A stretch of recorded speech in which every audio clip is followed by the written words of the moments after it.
검찰의 수사에 적극 협조하도록 지시하였습니다. 필요하다면 저 역시 검찰의 조사에 성실하게 임할 각오이며 특별 검사에 의한 수사까지도 수용하겠습니다.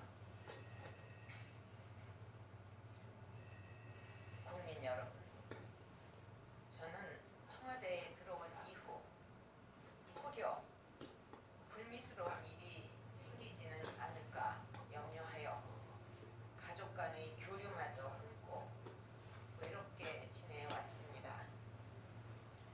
홀로 살면서 챙겨야 할 여러 개인사들을 도와줄 사람조차 마땅치 않아서 오랜 인연을 갖고 있었던 최순실 씨로부터 도움을 받게 되었고 왕래하게 되었습니다.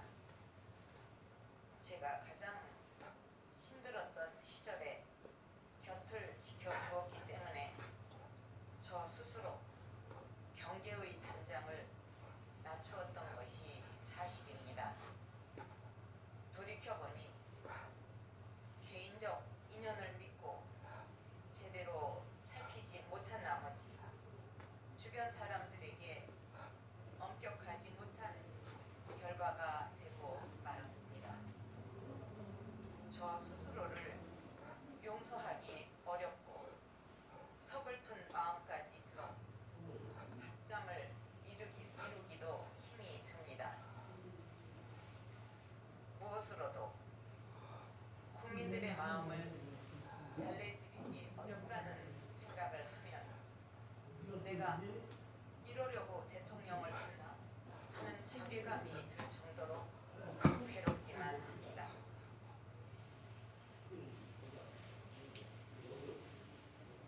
국민의 마음을 아프지 않게 해드리겠다는 각오로 노력해왔는데 이렇게 정반대의 결과를 낳게 되어 가슴이 찢어지는 느낌입니다.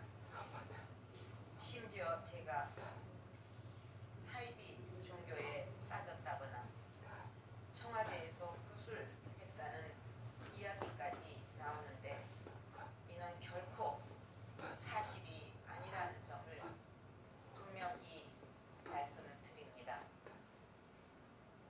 우리나라의 미래 성장 동력을 만들기 위해 정성을 기울여온 국정 과제들까지도 모두 비리로 낙인 찍히고 있는 현실도 참으로 안타깝습니다.